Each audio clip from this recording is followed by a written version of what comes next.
الولد كان جاي يشوف مسابقة سيارات الروبوت لأول مرة. العربيات الصغيرة كانت بتتقاتل في الساحة، لكنه عمره ما تخيل إنه في الجولة النهائية هيواجه أكبر منافس. لما المقدم أعلن اسمه الكل كان متأكد إنه هيخسر.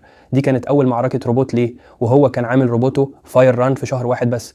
من الناحية التانية روبوت المنافس كان أكبر بكتير وأقوى، كمان كان مزود بتكنولوجيا الذكاء الاصطناعي اللي خلت المنافسة أخطر. في كل المباريات اللي فاتت هو عمره ما خسر. اللعبة بدأت، الروبوتين دخلوا الساحة. روبوت المنافس كان فاتح سنانه كأنه هيفترس فاير ران. الصفارة صفرت وبدأ القتال.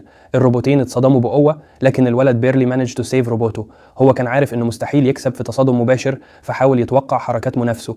روبوت المنافس كان عليه كاميرات من الجانبين كانت بتكتشف اي هجوم مباشرة، فكان قادر على الهجوم المضاد.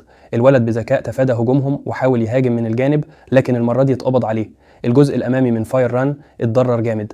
المقدمين كانوا بيتناقشوا في الخطوه الجايه لما الروبوت المنافس فجاه هاجم فاير ران. فاير ران اتجبر انه يجري لحد ما يستخبى، لكن لقى نفسه محاصر في جزء من الساحه في فخ محطوط. الولد حاول يهرب، لكن الروبوت المنافس كان مستعد. نظام الذكاء الاصطناعي كان اكتشف كل حركه لفاير ران. الروبوت الضخم هاجم عليه من كل ناحيه وكسر له جناحيه الخلفيين باسنانه الحاده. المنافس كان فاكر ان اللعبه خلصت، لكن فجاه فاير ران اتلفت وطلعت منه عربه صغيره. الكل كان مصدوم. هو ايمد مباشره على حساسات المنافس وضرب اسلاك كهربائيه حمراء وزرقاء. الاسلاك التصقت بنظامه. الروبوت الضخم هاجم بسرعه والروبوت الصغير اتمايل شويه، لكن لما المنافس كان هيضرب الضربه القاضيه الروبوت الصغير اطلق شحنه كهربائيه. الصدمه حرقت وحده المعالجه المركزيه للمنافس ووقف فجاه.